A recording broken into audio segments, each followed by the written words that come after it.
Hi everybody. This lesson is about reconstructing arguments. And the reason why we have to reconstruct arguments sometimes is that when we're given arguments, when we encounter arguments in our everyday lives expressed in natural language, frequently those arguments are incomplete.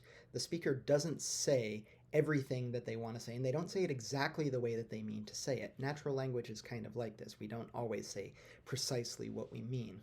A big part of reconstructing arguments is to try to get that sort of like loosey-goosey natural language into a more precise expression of the inference that seems to be intended there. And the technical term that we use to talk about these incomplete arguments that are implied even if they're not explicitly stated, or all the parts aren't explicitly stated, is enthymeme. An enthymeme is some kind of argument with unstated premises, or perhaps an unstated conclusion. For example, we can look at an argument like this, where Simon says he deserves an A, but he was absent from class half the time, and he missed one of 3 exams. This argument seems to be missing a conclusion, and since it's missing a conclusion, we might be tempted to say that it's not an argument at all. But it definitely seems like some sort of conclusion is being implied here. I've already labeled some premises. We have one premise, P1, that he, namely Simon, was absent from class half the time, and my second premise says that he, namely Simon, missed one of 3 exams. I also have this part at the beginning. Simon says he deserves an A, but, and then I go on to say he was absent from class half the time and he missed one of 3 exams. That first bit that Simon says he deserves an A isn't really part of my argument, but it looks like it kind of sets the stage a little bit in a way that helps communicate what the intended conclusion of this argument is. I would say on the basis of what we've got here, it looks like the intended conclusion is that Simon does in fact not deserve an A. And that's one of the reasons why we have this set up as Simon says he deserves an A, but here comes all this other stuff. The but kind of implies that Simon says it, but we're going to come to a different conclusion than Simon does. So we'll notice there that it just takes a little bit of reconstruction, a little bit of interpretation, a little bit of effort to try to think about, well, what is the conclusion that we're trying to convey here, even if it's not explicitly stated. Another way that we can encounter enthymemes is when we have unstated premises rather than an unstated conclusion. And we've got something like that going on here with this enthymemic argument. This gives us one premise that says, it's been a while since you've talked to your mother, and then it draws a conclusion that says, you should call her. Okay, I think I get what's going on here. Somebody says to me, look, it's been a little while since you've talked to your mother, therefore, you should call her. I see the inference that's being communicated there, except there's a little bit of a gap between my premise and my conclusion. Sure, all right, it's been a while since I've talked to my mother, but so what? Well, so you should call her. Well, what tells me that just because it's been a while since I've talked to my mother, that means that I should call her? I'm missing some sort of unstated premise there. And the unstated premise seems to be something like this. This is a structure that I expect that you'll get used to in this class, and it's a very handy way of connecting a premise to a conclusion. It's an if-then statement where I say, if you haven't talked to your mother in a while, then you should call her. That seems like an implied premise in the argument as it was given, and if I'm going to reconstruct that enthymeme, I'm going to have to supply that premise. I'm going to have to explicitly state it, even though it was only implied in the way that it was given to me. Here's another argument that I think is way messier than either of these 2 examples. This is what seems like an implied argument that was made by then candidate Donald Trump in the 2016 Republican primary. During one of the debates, he gesturing towards Carly Fiorina, another Republican candidate for president in 2016, and says, look at that face. Would anyone vote for that? Can you imagine that, the face of our next president? And we'll notice here that the quote-unquote argument that's being given is really 2 questions. And we know that, questions aren't statements. Questions can't be premises or conclusions in an argument because the premises and conclusion of an argument always need to be statements, and questions aren't statements. They don't have a truth value. And we have, in addition to the questions, we have look at that face, which is a command. That doesn't have a truth value either. So none of the sentences in this quote are actually even statements. But nonetheless, it does seem like rhetorically the speaker is trying to communicate some sort of argument, some sort of inference, trying to get us to some sort of conclusion. Now, oftentimes when we're dealing with a natural language argument like this, we need to radically reconstruct the argument, which is to say, we're not just supplying one extra missing premise, we're not just supplying some missing conclusion. We kind of have to start from scratch and try to figure out, okay, like the natural language argument as it was given to me doesn't really have any of the parts of an argument, but I have to radically reconstruct what I think the author's intention was there. So if I was going to try to do that, I think what's going on here is that Trump was saying that Fiorina is ugly. He says, look at that face. Would anybody vote for that? Can you imagine that? The face of our next president.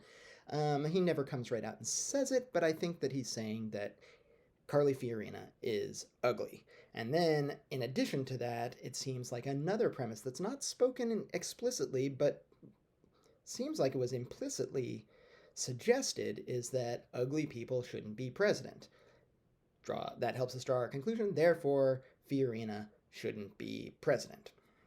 Now, this is a very difficult argument to reconstruct for a couple of reasons. One of the reasons is, as we just noted, that the natural language argument here doesn't really even have any statements in it.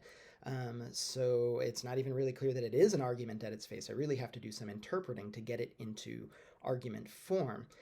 Another difficulty, though, here is that, for my part at least, this is difficult for me to reconstruct because I feel a lot of different emotions bubbling up when I look at an argument like this.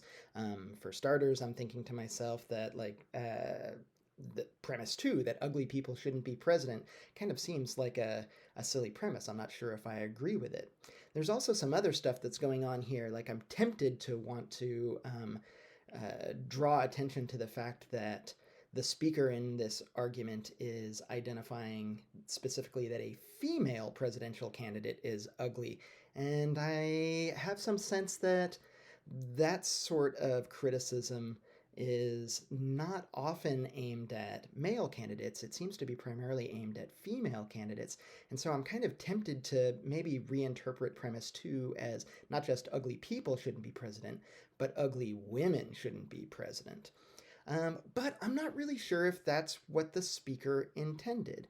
And we have to remind ourselves that when we're reconstructing arguments here, we want to do so according to our best sorts of virtues of argumentation. We want to make sure that we're balancing the principle of charity with our principle of faithfulness. And that means we want to make sure that we're interpreting these arguments in an accurate way, but not just an accurate way.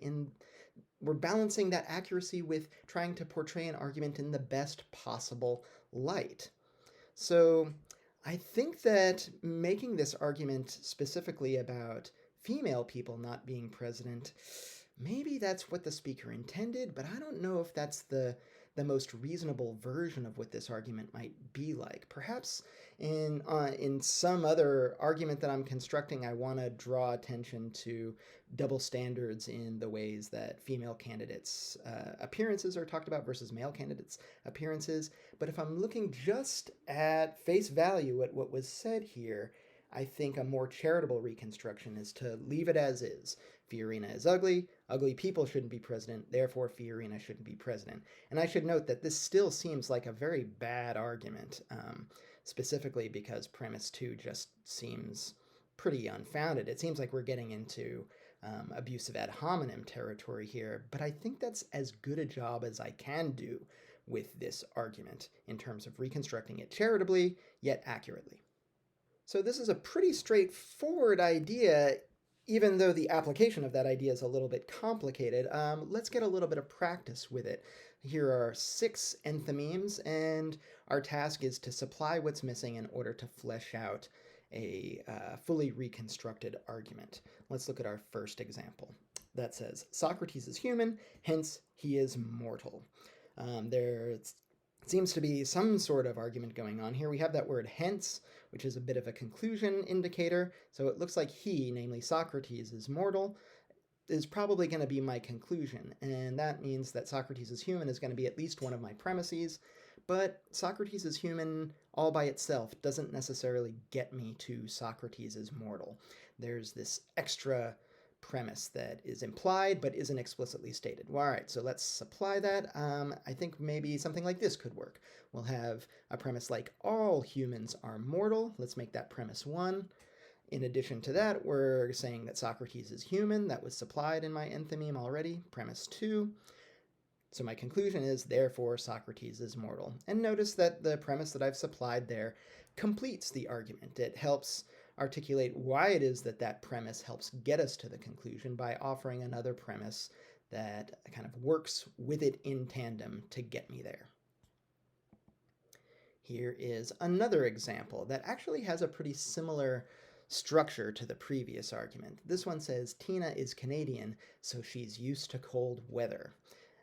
We've got that so there, so that seems like it's indicating that my conclusion in this argument is she, namely Tina, is used to cold weather, and we're told that Tina is Canadian, and presumably that points the direction towards why we should believe that she's used to cold weather. But again, Tina being Canadian all by itself doesn't quite get me there. I'm missing another implied premise that perhaps I want to, not just perhaps, I do. I definitely, certainly for this exercise and for any sort of attempt to really get a sense of what exactly the argument is so I can begin analyzing it, I've got to supply some sort of missing premise. And again, a premise like all Canadians are used to cold weather helps bridge that gap between Tina is Canadian, therefore Tina is used to cold weather. So again, that structure looks really similar to the one that we just saw with Socrates is Socrates is human, therefore he's mortal. Well, that seems to imply some additional premise that all humans are mortal, and here we're saying that Tina is Canadian, therefore she's used to cold weather. Well, what bridges the gap there, that extra missing implied premise that we want to state explicitly, is that all Canadians are used to cold weather. I could probably get away with even something like most Canadians are used to cold weather as well, and in fact, if I was going to be a charitable reconstructor of this argument, I might soften that premise. I might say that, like, look, if I make that most, it maybe is most Canadians are used to cold weather. That might be a more plausible premise than all Canadians are used to cold weather. Let's look at another example. Here's one that says, the typical American eats way too much salt, sugar, and fat, so Jeff probably eats too much salt, sugar, and fat. Again, we've got a so that tells me that I've got a conclusion indicator right before Jeff probably eats too much salt, sugar, and fat, so it looks like that's the conclusion. And we're told that the typical American eats way too much salt, sugar, and fat. That looks like it's one of my premises, but I'm missing a premise. Again, something is implied but not explicitly stated. I'll give you a second to try to think about what that implied but not explicitly stated premise is, and see, can you figure out like what we need to supply in order to reconstruct this enthymeme? Got it? Does it look something like this, maybe? We'll start with premise 1. The typical American eats too much salt, sugar, and fat. Maybe premise 2 says that Jeff is an American. Maybe we want to specify that Jeff is a typical American, because just because he's an American doesn't mean that he eats too much salt, sugar, and fat. Premise 1 didn't say all Americans do that. It says the typical American does that. So maybe I want the stronger version of this argument, if I'm constructing it charitably or reconstructing it charitably, the premise that I supply there in premise 2 should specify not just that Jeff is an American, but that he's a typical American. I think that bridges the gap a little better than a premise that just said that Jeff was an American. And then my conclusion again, therefore Jeff probably eats too much salt, sugar, and fat. We can do this for some other examples, like Roberta is a professional artist, therefore she probably doesn't have any money. And again, it looks like the missing premise there is something like this. Most professional artists don't have much money. Roberta is a professional artist, therefore Roberta probably doesn't have much money. And again, that first premise is the one that I had to supply because it wasn't explicitly stated, but it seemed like it was implied. Here we have one that says all dogs are mammals, so Calla must be a mammal. Calla must be a mammal looks like the conclusion here. All dogs are mammals looks like a premise. I'm missing an implicit premise, though, that goes along with all dogs are mammals. It's probably something like Calla is a dog. This enthymeme is taken from William Shakespeare's Julius Caesar. It's something that's said by a member of the crowd as Mark Antony is giving his friends, Romans, and countrymen speech. He says, that plebeian says, he would not take the crown, therefore 'tis certain he was not ambitious. This is an enthymeme. It's missing an implied premise. The conclusion appears to be that it's certain he was not ambitious. The he there is Caesar, who's recently been murdered, and he would not take the crown. That is, Caesar would not take the crown when he was alive. That looks like one of my premises, but I'm missing something that's implied and needs to be supplied. In my reconstruction, it's probably something like this. If Caesar were ambitious, then he would have taken the crown.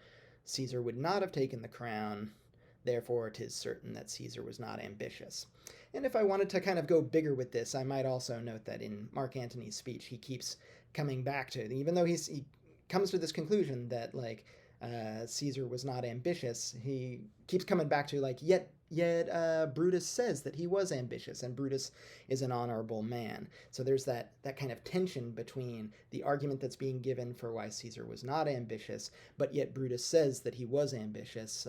Maybe another conclusion, a more extended conclusion that's being implied here, is that Brutus is a liar, or something like that, or Brutus is wrong when he says that Caesar was ambitious.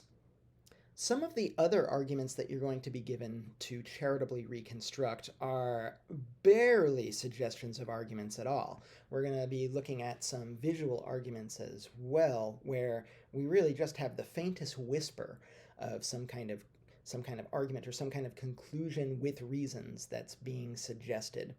In this advertisement for BeStreetSmart.net, it says, pedestrians don't come with airbags. We have an image of this young man with tire treads on his face, and it says, BeStreetSmart.net.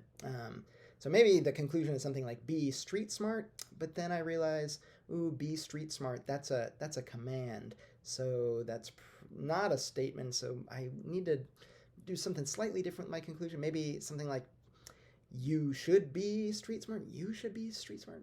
Pedestrians should be street smart. This ad seems to be targeted specifically at pedestrians. So pedestrians should be street smart. Why should they be street smart? Because they don't come with airbags? That's kind of peculiar. I think if I'm grasping at straws here, and I think that there's a lot of open-ended room for lots of different ways of interpreting this argument. And in fact, what we'll see is we'll have some assignments where we have discussion boards where I'm encouraging us to discuss different possible ways of reconstructing arguments, but it kind of seems like something like an argument that says that pedestrians are especially vulnerable to being hit by cars, and if somebody is especially vulnerable, maybe they should be extra careful. Therefore, pedestrians should be extra careful, especially when around cars. Something like that seems to be going on with this implied argument. Here's another one from a political cartoon. Political cartoons are often enthymemic arguments.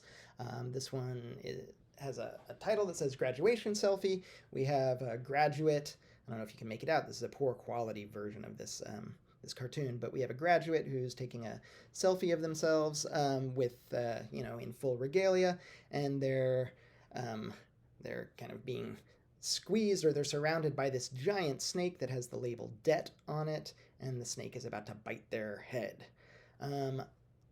Okay, so what's going on here? What is the author trying to say with this cartoon? And is there a conclusion with reasons that are offered to support it? We could say something like, it looks like the author is trying to get us to believe a claim like students who are graduating with a lot of debt. Maybe that's something that's going on, but I don't think that that's quite the conclusion. Maybe that's a premise. Students are graduating with a lot of debt. It's not just that they have a lot of debt. Look at that snake. It's sneaking up behind the student. The student doesn't really know that the debt is there. Doesn't really seem to be appropriately scared of this giant snake that's surrounding it and about to bite his head off. So maybe we want to say more than just graduating students are saddled with a lot of debt. We might say they're also unaware of the consequences of graduating with that much debt. They don't seem to realize how dangerous it is to graduate with that much debt. And on top of that, I there's something about that snake that makes me think that something is being said not just about the graduates, not just about the debt, but about those who lend students money and are their creditors once they graduate, that the students are going to have to pay those loans back to. And the way that the snake is set up, the way that we have that graduating student who's not just up to their neck in debt, but also seemingly unaware of how dangerous the situation is, I think maybe a conclusion that's being implied there is that um, student loan uh, those who offer student loans to students and allow them to get into this sort of debt without realizing how dangerous it is are predatory lenders. So maybe that's my conclusion. The conclusion is student loan organizations are engaged in predatory lending practices, and the premises that support that are students are graduating with a lot of debt. Those students don't seem to realize how dangerous this is. Presumably, those who are giving them the loans do understand how dangerous it is and are exploiting the students' naivete. Therefore, those organizations are engaging in predatory lending practices. So that's a lot. I had to kind of like supply a whole lot to this in order to reconstruct what an argument might look like that was representing the same content as this political cartoon. Maybe that's what the author of this cartoon meant. Maybe there are other ways of interpreting this political cartoon, but I think what we've got here is a good faith effort to charitably and accurately reconstruct the content of this argument, even though none of the premises or conclusion are explicitly stated here. Now, don't forget that the goal here is to not only make explicit what is only suggested in a natural language argument. We've got some big argument analysis assignments that are up this week that are asking us to find a busted argument in the wild and then reconstruct it, rehabilitate that busted argument in order to like help explicitly articulate what it is that it's trying to say. So this whole activity of supplying missing premises or supplying missing conclusions and reconstructing arguments is at its base an exercise in interpretation, and not just any old form of interpretation, specifically charitable interpretation, or an effort to balance charity with accuracy there. We want to make sure that we're avoiding any straw man fallacies when we're reconstructing arguments. And my sense is that most of us can appreciate the way in which this is done frequently. An awful lot of times when somebody gives an argument, they don't express it exactly the way they wanted to. An uncharitable audience might hear what they say and say, like, oh, well, you're saying blah, blah, blah, blah, blah, when that's maybe not the most flattering depiction of what it was that they were trying to say. That seems like it's a bad practice. It seems like it's a dishonest practice. It seems like it's the sort of practice that can disrupt the possibility of productive, polite discourse.